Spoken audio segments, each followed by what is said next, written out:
पाठ पवित्र इंजील संत मत्ती के अनुसार।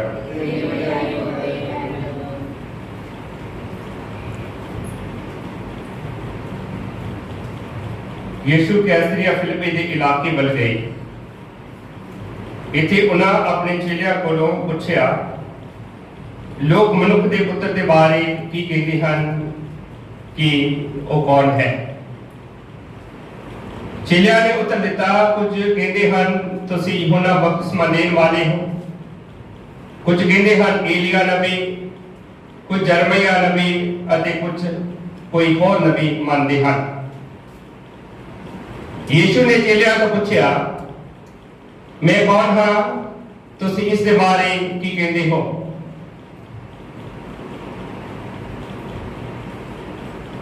इस दे शमौन पतरस ने उत्तर दिता, तुसी जिंदे परमेश्वर दे पुत्र मसीह हो। यीशु ने पतरस ने कहा, तन है तू शमौन बार-योना, इस सच्चाई तेरे तो किसी मनुख ने प्रगट नहीं की है, सब मेरे पिता ने की है जो स्वर्ग विच है।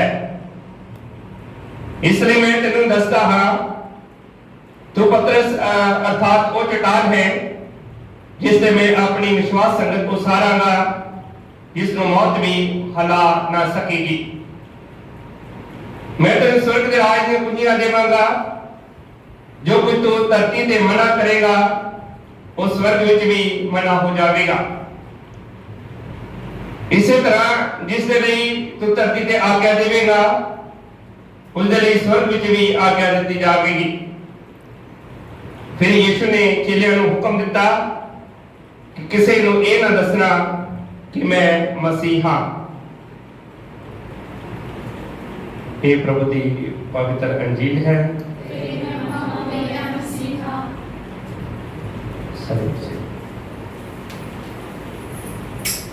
प्रभु यीशु मसीह मेरे बहुत ही प्यारे भराओ ਅਤੇ ਬੱਚੇ ਸਾਰਿਆਂ ਨੂੰ ਜੈ ਯਿਸੂ ਮਸੀਹ ਦੀ।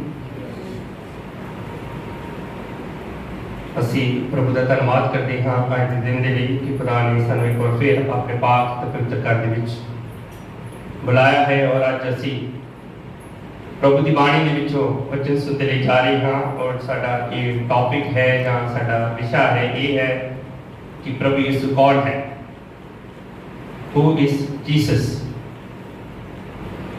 जो असीं आज का पहला पाठ सुनिया है जो यशायाह नबी का ग्रंथ ओदा 22 अध्याय 19 ਤੋਂ ਲੈ ਕੇ 23 तक ਤੇ ਉਹਦੇ ਵਿੱਚ ਦੱਸਿਆ ਗਿਆ ਹੈ ਕਿ ਖੁਦਾ ਨੇ ਸਾਨੂੰ ਸਾਰਿਆਂ ਨੂੰ ਆਪਣੇ ਜੀਵਨ ਵਿੱਚ कुछ काम ਅਤੇ ਕਰਤੱਵ ਦਿੱਤੇ ਹਨ। ਜਦੋਂ ਅਸੀਂ ਉਹ ਕੰਮ ਕਰਦੇ ਹਾਂ ਤਾਂ ਖੁਦਾ ਸਾਡੇ ਨਾਲ ਖੁਸ਼ ਹੁੰਦਾ ਹੈ ਅਤੇ ਉਹ ਸਾਨੂੰ ਬਰਕਤ ਦਿੰਦਾ ਹੈ।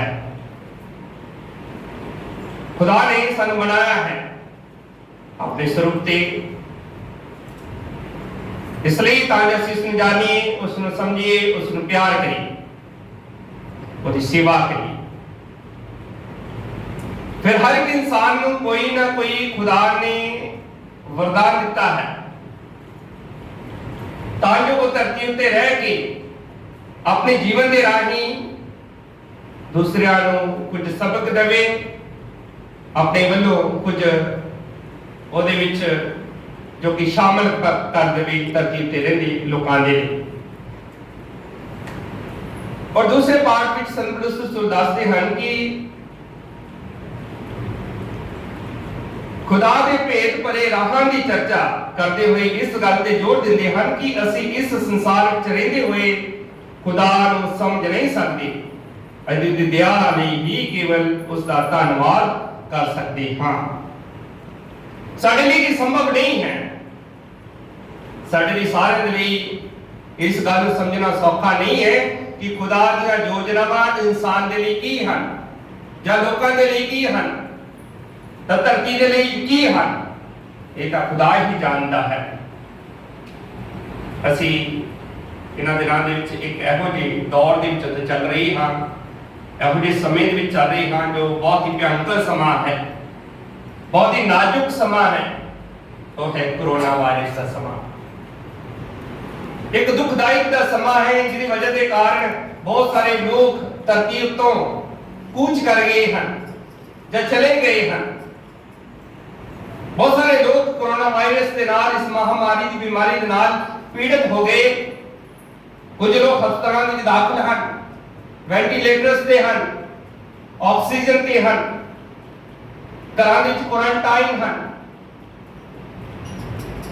ਅਤੇ ਬਹੁਤ ਸਾਰਾ ਰੋਜ਼ਗਾਰ ਖਤਮ ਹੋ ਗਿਆ, ਕਾਰੋਬਾਰ ਖਤਮ ਹੋ ਗਿਆ, ਗਰੀਬੀ ਵੱਧਦੀ ਜਾ ਰਹੀ ਹੈ, ਭੁੱਖਮਰੀ ਵੱਧਦੀ ਜਾ ਰਹੀ ਹੈ। तो ਇਹ ਕਾਰਨ ਕੌਣ ਹੈ ਇਹਦਾ ਜ਼ਿੰਮੇਵਾਰ? किस ते दोष ला सकते हैं? खुदा सब कुछ जानता है। गण दे भराओ, साडी प्रभु दे अगे यही प्रार्थना है कि प्रभु इस महामारी को दुनिया दे विचों नष्ट करे। संत पौलुस कहता है कि असी खुदा दे डूंगे भेतां नूं समझ नहीं सकते। हुण साडा फर्ज की है कि खुदा दी दया दा लई धन्नवाद करना, खुदा की कृपा जो साडे उत्ते है, प्रभु ने सानू बचा के रखिया है। यही है खुदा दा बड़ा फजल, खुदा दी बड़ी बरकत जो असां दे नाल प्रभु यीशु जी कर रहे हैं, खुदा बाप करते हैं। साडे लई अज दा वचन यही सानू सिक्ख्या दे रहा है कि यीशु नूं मनना है। की मनना है? यीशु ही खुदा है। अज दी अंजील में दस्सिया है कि प्रभु यीशु मसीह एक सवाल पूछते हैं चेलियां नूं कि लोग मेरे संबंध दे विच की कहते हैं? तुहाडे को लोग की पूछते हैं मेरे बारे? और खुदा दी बाणी में दस्सिया है कि जदों चेलियां नूं पूछा गया तो चेलियां ने की उत्तर दिता? कहते हैं कि कुछ कहते हैं तुसीं यूहन्ना बपतिस्मा देण वाले हो, कुछ कहते हैं एलिया नबी, कुछ यिर्मयाह नबी अते कुछ होर ही नबी मनते हैं। हजे तक कोई तुहानूं खुदा नहीं मन रहा, तनु प्रभु दा या खुदा दा बेटा नहीं मन रहा, यीशु नहीं मन रहा। आज भी दुनिया के लोग प्रभु यीशु मसीह नूं खुदा नहीं मनते, नबी मनते हैं। इस्लामिक धर्म दे विच मुसलमान लोग यीशु नूं की मनते हैं? नबी मनते हैं। अते बाकी धर्मां दे लोग यीशु नूं अवतार मनते हैं। और मैं एक ईसाई, एक प्रभु नूं मनण वाला, बपतिस्मा कीता प्राप्त इंसान, मैं की मनदा? मैं यीशु नूं प्रभु मनदा हां। क्योंकि यीशु ने अपने चेलियां नूं दस्सिया, जिसने मैनूं वेख्या मेरे पिता नूं वेख्या, जो मैं पिता दे विच हां, पिता मेरे विच है। आज प्रभु यीशु मसीह अपने चेलियां नूं इसलिए ये सवाल पूछते हैं, उन्हां दी जो शक नूं दूर करन दे, उन्हां दी डाउट नूं क्लीयर करन दे। ते यीशु ने चेलियां को पूछा, मैं कौन हां? तुसीं इस बारे की कहंदे हो? ते शमौन पतरस ने उत्तर दिता, तुसीं जिंदे परमेश्वर दे पुत्र मसीह हो। उन्हें क्या ये जिहड़ियां गल्लां तू कीआं हन, ये परमेश्वर दे वल्लों हन। परमेश्वर दे वल्लों तैनूं ये ज्ञान मिलिया है, इसलिए तू इस चीज नूं मन लिया है। ते प्रभु यीशु उसनूं की कहंदा हन, धन है तू शमौन बार योना, ये सच्चाई तेरे ते किसी मनुख ने प्रकट नहीं की, सगों मेरे पिता ने की है जो स्वर्ग दे विच है। ये सच्चाई, ये असली गल जो मेरे पिता ने तेरे उत्ते प्रकट की है। कोई आम इंसान इसका जवाब नहीं दे सकता। उन्होंने विच दूसरे चेले भी सन, उन्होंने जवाब नहीं दिता। संत पतरस ने इस गल का जवाब दिता। फिर प्रभु यीशु आज संत पतरस नूं जिम्मेवारी दे दिंदा है, कलीसिया नूं चलाउण दी जिम्मेवारी दे दिंदा है। तो अपने भरावां दा ख्याल करना, तो उन्हां नूं ईमान दे विच अगे वधाउणा है। फिर प्रभु यीशु जी कहंदे हन कि इसलिए मैं तैनूं दसदा हां, तू पतरस अर्थात वो चट्टान है जिस ते मैं अपनी विश्वास संगत उसारांगा, जिसनूं मौत भी हिला ना सकेगी। मैं तेरे स्वर्ग दे राज दी कुंजियां देवांगा, जो कुछ तू धरती ते मना करेगा वो स्वर्ग विच भी मना हो जाएगा। इस तरह जिस दे लई तू धरती ते आज्ञा देवेगा, उस दे लई स्वर्ग विच भी आज्ञा दी जाएगी। फिर यीशु ने चेलियां नूं हुक्म दिता, फिर प्रभु यीशु मसीह पता सी कि मैं मसीह हां, मैं खुदा दा बेटा, कल्या होया खुदा दा बेटा हां। मैं इस मकसद लिए आया लोगों को बचाने लिए। प्रभु ने एक बार क्या सी, मैं धर्मियों के लिए नहीं पापियों के लिए संसार में आया है। कहता चोर केवल चोरी करन अरे डाका मारने के लिए आंदा है, पर मैं इसलिए नहीं आया। मैं किस लिए आया है? ताकि तुहानू जीवन मिले अते जीवन हमेशा दा मिले। प्रभु यीशु मसीह सानू जीवन देने के लिए आया है अते प्रभु ही साडे लिए वो राह है, वो सत्य है और जीवन है। और संत पतरस इस गल नूं मनदा है, इस गल नूं मनदा है और संत पतरस इस गल की गवाही देता है लोगों के जाके, यीशु नूं मनो, यीशु ते विश्वास करो। और किस तरह उन्होंने अपने जीवन के प्रभु की खातर दुख सहे हैं, मुश्किलां चाहिए हैं, कुर्बानियां दे दित्तियां, प्रभु के प्यार नूं लोकां दे विच लैके गए अते अज वो सानू ईमान मिलिया है, अज वो विश्वास सानू मिलिया है।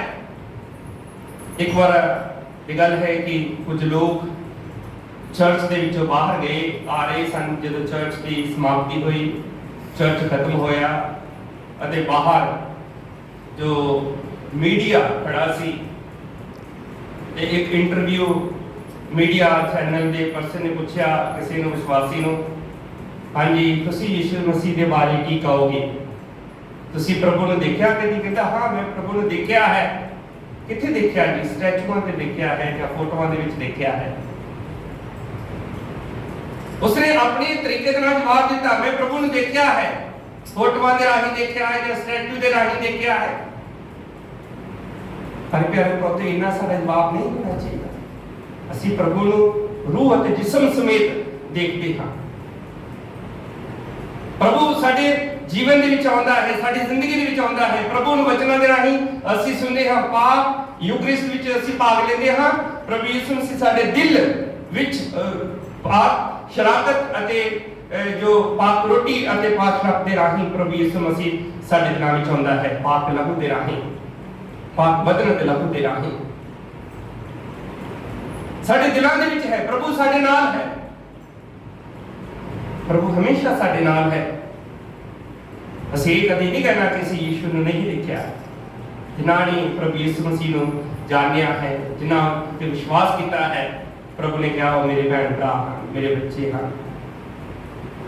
जिन्हां ने यीशु नूं जानिया है, जिन्हां ने यीशु नूं जानिया उते विश्वास किया, परमेश्वर ने उन्हां नूं अपनी संतान बना लिया है।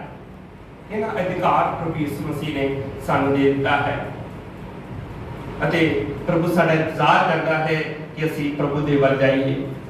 खुदा साडे बारे सोचता है, साडे नाल रहना चाहता है।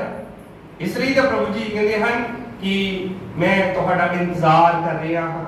जब असी प्रकाश की पोथी पढ़ीए तो उहदे विच लिखा है, उहदा 3 अध्याय 19 ऐत तो लेके 20 तक पढ़ीए तो उहदे विच वचन लिखा है, मैं जिस नूं प्यार करदा हाँ उस नूं झिड़कदा अते सजा भी दिंदा हाँ। देखो प्रभु का संबंध लोकां दे नाल किस तरह दा है। यीशु सानू प्यार करता है, कहना जिस नूं मैं प्यार करदा हाँ उस नूं मैं झिड़कदा ते सजा भी दिंदा हाँ। इसलिए तू उत्साही बन अते अपने बुरे कामां वल्लों मुंह मोड़। फिर लिखदा मैं बूहे ते खड़ा खड़का रहा हाँ, जेकर कोई मेरी आवाज सुनदा है ते बूहा खोलदा है तां मैं अंदर आवांगा ते उस नाल बैठ के भोजन करांगा अते वो मेरे नाल भोजन करेगा। एक मित्र जो भोजन करने लिए दूसरे मित्र के घर जाता है तो उसका वेलकम होता है तो कितना अच्छा लगता है। ऐसे रिश्तेदार मेरी खाना बनाते हैं, जो आते हैं खाते हैं, जो सानू कहते वधिया खाना बना बनया है तो तुहाडी प्राहुणाचारी वधिया है तो सानू कितना चंगा लगता है। प्रभु सारा इंतजार करता है कि असी उसनू बुलाइए अपने घर विच। जब तुसीं यीशु नूं बुलाउंदे हो तो प्रभु आउण दे लई तैयार हुंदा है। जिथे 2 या 3 मेरे नाम विच इकट्ठे हैं मैं उत्थे हाज़र हाँ। असीं कहंदे हां प्रभु जी तुसीं साडी मंडली दे विच आओ, प्रभु जी साडे घर आओ, प्रभु जी साडे नाल ठहर जाओ, प्रभु जी साडे नाल चलो। चेलियां ने प्रभु यीशु मसीह ने कहा प्रभु जी साडे नाल ठहरो, शाम हो रही है। अमौस नाम दे पिंड जो जा रही सन चेले जो प्रभु यीशु मसीह मुर्दे विच जिंदा हो जाते हैं, उन्हां दी एक चाहत सी साडे नाल ठहर जाओ। प्रभु यीशु मसीह साडे नाल रहना चाहते हैं। यीशु नूं जानना, नोइंग जीसस, ਅੱਜ ਪ੍ਰਭੂ ਯਿਸੂ ਮਸੀਹ ਨੂੰ ਜਾਣਨਾ ਹੈ, ਸਮਝਣਾ ਹੈ, ਉਹਦੇ ਨਾਲ ਰਹਿਣਾ ਹੈ, ਉਹਦੀ ਗੱਲ ਨੂੰ ਸੁਣਨਾ ਹੈ, ਉਹਦੇ ਅਨੁਸਾਰ ਚੱਲਣਾ ਹੈ, ਸਾਡੇ ਲਈ ਬਹੁਤ ਜ਼ਰੂਰੀ ਹੈ। ਕਿੰਨਾ ਭਿਆਨਕ ਸਮਾਂ ਚੱਲ ਰਿਹਾ ਹੈ। ਸਾਡਾ ਵਿਸ਼ਵਾਸ ਹੈ ਕਿ ਪ੍ਰਭੂ ਯਿਸੂ ਮਸੀਹ ਇਸ ਜੋ ਇਨਵਿਜ਼ੀਬਲ ਜੋ ਡਿਜ਼ੀਜ਼ ਹੈ ਜਾਂ ਵਾਇਰਸ ਹੈ, ਇਹਨੂੰ ਖਤਮ ਕਰੇਗਾ। ਪ੍ਰਭੂ ਯਿਸੂ ਮਸੀਹ ਜਿਸ ਨੂੰ ਕੋਈ ਦੇਖ ਨਹੀਂ ਸਕਦਾ, ਇਸ ਨੂੰ ਖਤਮ ਕਰ ਦੇਗਾ, ਨਸ਼ਟ ਕਰੇਗਾ। ਉਸ ਨੂੰ ਅਧਿਕਾਰ ਹੈ स्वर्ग ਅਤੇ ਧਰਤੀ ਦਾ ਪੂਰਾ ਅਧਿਕਾਰ ਪ੍ਰਭੂ ਯਿਸੂ ਨੇ ਕਿਹਾ ਮੈਨੂੰ ਦਿੱਤਾ ਗਿਆ ਹੈ। ਇਸ ਲਈ ਪ੍ਰਭੂ ਦਾ ਧੰਨਵਾਦ ਕਰਨਾ, ਦੂਸਰਿਆਂ ਨੂੰ ਯਿਸੂ ਦੇ ਬਾਰੇ ਦੱਸਣਾ ਹੈ। ਅੱਜ ਕੋਈ ਇੱਕ ਵਾਰ ਮੈਂ ਮਹਾਨ ਇੱਕ ਜੋ ਪ੍ਰਚਾਰਕ ਹੈ ਅਮਰੀਕਾ ਦਾ, ਡਾਕਟਰ ਬਿਲੀ ਗ੍ਰਾਮ ਦੇ ਬਾਰੇ ਤੁਸੀਂ ਸੁਣਿਆ ਹੋਵੇਗਾ। ਮੈਂ ਸੁਣਿਆ ਸੀ, ਉਸਨੇ ਪ੍ਰਚਾਰ ਕੀਤਾ ਕਾਫੀ ਸਮਾਂ ਪਹਿਲਾਂ, ਹੂ ਇਜ਼ ਜੀਸਸ, ਪ੍ਰਭੂ ਯਿਸੂ ਕੌਣ ਹੈ। ਉਹ ਕਹਿੰਦਾ ਪ੍ਰਭੂ ਯਿਸੂ ਮਸੀਹ खुदा बाप का इकलौता पुत्र है। आज कोई भी ਇਹੋ ਜਿਹਾ ਸ਼ਖਸ ਨਹੀਂ ਹੋਵੇਗਾ ਜੋ ਪ੍ਰਭੂ ਦੇ ਬਾਰੇ ਨਹੀਂ ਜਾਣਦਾ। ਇਹੋ ਜਿਹਾ ਦੇਸ਼ ਕੋਈ ਨਹੀਂ ਹੋਵੇਗਾ ਜੋ ਪ੍ਰਭੂ ਦੇ ਬਾਰੇ ਨਹੀਂ ਜਾਣਦਾ। सब कुछ सारे लोग यीशु के बारे जानते हैं। वो प्रभु जिसने सब लोगों के लिए अपना जीवन कुर्बान किया है, वो प्रभु जिसने क्या है तुसी मेरे को आओ मैं तुहानू आराम देवांगा। वो प्रभु जिसने अपना जीवन सलीब उते कुर्बान कर दिता है। इसलिए प्रभु का धन्यवाद करना अपने जीवन ਦੇ ਵਿੱਚ ਅਸੀਂ ਕਿੰਨੇ ਖੁਸ਼ ਨਸੀਬ ਹਾਂ ਭੈਣੋ ਤੇ ਭਰਾਓ ਕਿ ਅਸੀਂ ਪ੍ਰਭੂ ਦੇ ਧੀਆਂ ਪੁੱਤਰ ਹਾਂ। ਅਸੀਂ ਪਾਕ ਰਸੂਲੀ ਕੈਥੋਲਿਕ ਕਲੀਸਿਆ ਦੇ ਸਦस्य ਹਾਂ, ਮੈਂਬਰ ਹਾਂ। ਸਾਡੀ ਮੁਕਤੀ ਜ਼ਰੂਰੀ ਹੈ, ਮਿਲ ਜਾਵੇਗੀ ਸਾਡੀ ਮੁਕਤੀ, ਕੋਈ ਦੋ ਰਾਏ ਨਹੀਂ ਹੈ। ਜਿਨ੍ਹਾਂ ਨੇ ਯਿਸੂ ਨੂੰ ਜਾਣਿਆ ਹੈ ਉਹਨਾਂ ਨੂੰ ਮੁਕਤੀ ਜ਼ਰੂਰ ਮਿਲੇਗੀ, ਉਹਨਾਂ ਨੂੰ ਹਰ ਇੱਕ ਖੁਸ਼ੀ ਜ਼ਰੂਰ ਮਿਲੇਗੀ। ਆਕਾਸ਼ ਅਤੇ ਧਰਤੀ ਹੇਠ ਕੋਈ ਦੂਜਾ ਨਾਮ ਨਹੀਂ, ਕੇਵਲ ਯਿਸੂ ਦਾ ਨਾਮ ਹੈ ਜਿਹਦੇ ਦੁਆਰਾ ਅਸੀਂ ਬਚਾਏ ਜਾਵਾਂਗੇ। ਯਿਸੂ ਨੂੰ ਪ੍ਰਭੂ ਮੰਨਣਾ ਹੈ, ਉਸ ਦੇ ਉੱਤੇ ਵਿਸ਼ਵਾਸ ਕਰਨਾ ਹੈ, ਸਾਡੇ ਲਈ ਬਹੁਤ ਜ਼ਰੂਰੀ ਹੈ। ਉਹ ਹੈ ਦੁਨੀਆ ਦਾ ਚਾਨਣ, ਉਹ ਹੈ ਜੋ ਸੱਚ ਦਾ ਰਾਹ, ਉਹ ਦਰਵਾਜ਼ਾ ਹੈ ਜਿਹਦੇ ਵਿੱਚ ਅਸੀਂ ਗੁਜ਼ਰਨਾ ਹੈ, ਜੋ ਸਵਰਗ ਵੱਲ ਲੈ ਕੇ ਜਾਂਦਾ ਹੈ। ਪ੍ਰਭੂ ਦਾ ਅਸੀਂ ਧੰਨਵਾਦ ਕਰਦੇ ਹਾਂ। ਖੁਦਾ ਸਾਡਾ ਇੰਤਜ਼ਾਰ ਕਰ ਰਿਹਾ ਹੈ ਔਰ ਸਾਡਾ ਅੱਜ ਕੀ ਮਿਸ਼ਨ ਹੈ, ਸਾਡਾ ਕੀ ਅੱਜ ਕਰਤੱਵ ਹੈ। ਪ੍ਰਭੂ ਨੂੰ ਚੰਗੀ ਤਰ੍ਹਾਂ ਜਾਣਨਾ, ਸਮਝਣਾ, ਵਿਸ਼ਵਾਸ ਕਰਨਾ ਪ੍ਰਭੂ ਤੇ। ਜੋ ਪ੍ਰਭੂ ਨੇ ਕਿਹਾ ਜੋ ਜੇਕਰ ਤੁਸੀਂ ਮੈਨੂੰ ਪਿਆਰ ਕਰਦੇ ਤਾਂ ਮੇਰੇ ਹੁਕਮਾਂ ਨੂੰ ਮੰਨੋ, ਮੇਰੀਆਂ ਵਿਧੀਆਂ ਨੂੰ ਮੰਨੋ, ਜੇ ਤੁਸੀਂ ਮੈਨੂੰ ਪਿਆਰ ਕਰਦੇ ਹੋ ਤਾਂ। ਆਓ ਅਸੀਂ ਪ੍ਰਭੂ ਦੇ ਅੱਗੇ ਦੁਆ ਕਰੀਏ, ਆਪਣੇ ਭੈਣ ਭਰਾਵਾਂ ਦੇ ਲਈ ਪ੍ਰਾਰਥਨਾ ਕਰੀਏ, ਲਗਾਤਾਰ ਪ੍ਰਭੂ ਦੇ ਅੱਗੇ ਦੁਆ ਕਰੀਏ ਕਿ ਖੁਦਾ ਸਾਨੂੰ ਬਰਕਤ ਦੀ ਆਸ਼ੀਸ਼ ਦੇਵੇ। ਅਸਲ ਪਤਰਸ ਜਿਸ ਨੂੰ ਪ੍ਰਭੂ ਯਿਸੂ ਮਸੀਹ ਨੇ ਚਟਾਨ ਕਹਿ ਦਿੱਤਾ, ਪਤਰਸ ਤੂੰ ਚਟਾਨ ਹੈ, ਮੈਂ ਤੈਨੂੰ ਜੋ ਕਲੀਸਿਆ ਦਾ ਸਰਦਾਰ ਨਿਯੁਕਤ ਕਰਦਾ ਹਾਂ। ਇਸ ਲਈ ਅਸੀਂ ਵੀ ਚਟਾਨ ਦੀ ਤਰ੍ਹਾਂ ਬਣਾ, ਸਾਡਾ ਈਮਾਨ ਚਟਾਨ ਦੀ ਤਰ੍ਹਾਂ ਹੋਵੇ। ਕਿੰਨੀਆਂ ਮਰਜ਼ੀ ਨੇਰੀਆਂ ਤੂਫਾਨ ਆ ਜਾਣ, ਮੁਸ਼ਕਲਾਂ ਆ ਜਾਣ, ਬਿਮਾਰੀਆਂ ਆ ਜਾਣ, ਲੇਕਿਨ ਅਸੀਂ ਯਿਸੂ ਨੂੰ ਛੱਡ ਕੇ ਕਦੀ ਨਹੀਂ ਜਾਣਾ। ਜੋ ਆਪਣੇ ਈਮਾਨ ਦੇ ਵਿੱਚ ਕਾਇਮ ਰਹਿੰਦੇ ਹਨ ਭੈਣੋ ਤੇ ਭਰਾਓ, ਉਹੀ ਜੋ ਪ੍ਰਭੂ ਯਿਸੂ ਮਸੀਹ ਦੇ ਸੱਚੇ ਜੋ ਚੇਲੇ ਬਣਨ ਦੇ ਯੋਗ ਹੋਣਗੇ, ਜੋ ਆਪਣੇ ਈਮਾਨ ਦੇ ਵਿੱਚ ਕਾਇਮ ਰਹਿੰਦੇ ਹਨ। ਅਸੀਂ ਆਪਣੇ ਆਪ ਨੂੰ ਹਮੇਸ਼ਾ ਪ੍ਰਭੂ ਦੇ ਲਈ ਤਿਆਰ ਰੱਖਣਾ ਹੈ ਅਤੇ ਕਲੀਸਿਆ ਸਾਡੀ ਹਿਫਾਜ਼ਤ ਕਰਦੀ ਹੈ, ਜੋ ਈਮਾਨ ਦੇ ਵਿੱਚ ਅੱਗੇ ਵਧਾਉਣ ਦੇ ਲਈ ਸਾਨੂੰ ਆਪਣੀਆਂ ਲਿਖਤਾਂ ਦੇ ਰਾਹੀਂ ਅੱਗੇ ਵਧਾਉਂਦੀ ਹੈ। ਇਹ ਵਿਸ਼ਵਾਸ ਦੀਆਂ ਗੱਲਾਂ ਹਨ ਜੋ ਪ੍ਰਭੂ ਨੇ ਸਾਨੂੰ ਸਿਖਾ ਦਿੱਤੀਆਂ ਹਨ ਤੇ ਖੁਦਾ ਦਾ ਧੰਨਵਾਦ ਕਰੀਏ। ਔਰ ਅਸੀਂ ਪ੍ਰਭੂ ਦੇ ਅੱਗੇ ਦੁਆ ਕਰੀਏ, ਕੋਸ਼ਿਸ਼ ਕਰੀਏ ਅਸੀਂ ਰੂਹ ਅਤੇ ਰੂਹ ਦੇ ਪਾਕ ਰੂਹ ਦੇ ਵਰਦਾਨ ਦੇ ਦੁਆਰਾ ਅਸੀਂ ਅੱਗੇ ਵਧਦੇ ਰਹੀਏ, ਕਿਉਂਕਿ ਜੋ ਪਾਕ ਤਸੀਸ ਦਾ ਤੀਸਰਾ ਸ਼ਕਤ ਹੈ रूह पाक यानी कि पवित्र आत्मा जो साड़ी हमेशा मदद करता है। इसलिए खुदा का बरकत देवे कि आज ऐसे वचन सुने हैं। कोशिश करिए कि असी भी यीशु को प्रभु मनना है, भावें लोग जितना मर्जी कुछ कहते रहन प्रभु दे बारे, लेकिन मेरे लिए यीशु मसीह ही खुदा है। यीशु मसीह के द्वारा ही मैं बचाया जावांगा, यीशु के द्वारा ही मुझे जीवन मिला है और जो भी मैं अपने जीवन चाहती हाँ तो सानू बरकतां मिलणगियां, सफलता मिलेगी। जो प्रभु दे वल वेखदा है प्रभु उन्हां दा इंतजार करदा। खुदा तुहानू बरकत दी आशीष देवे, बाप ते बेटा अते रूह पाक दे नाम ते आमीन।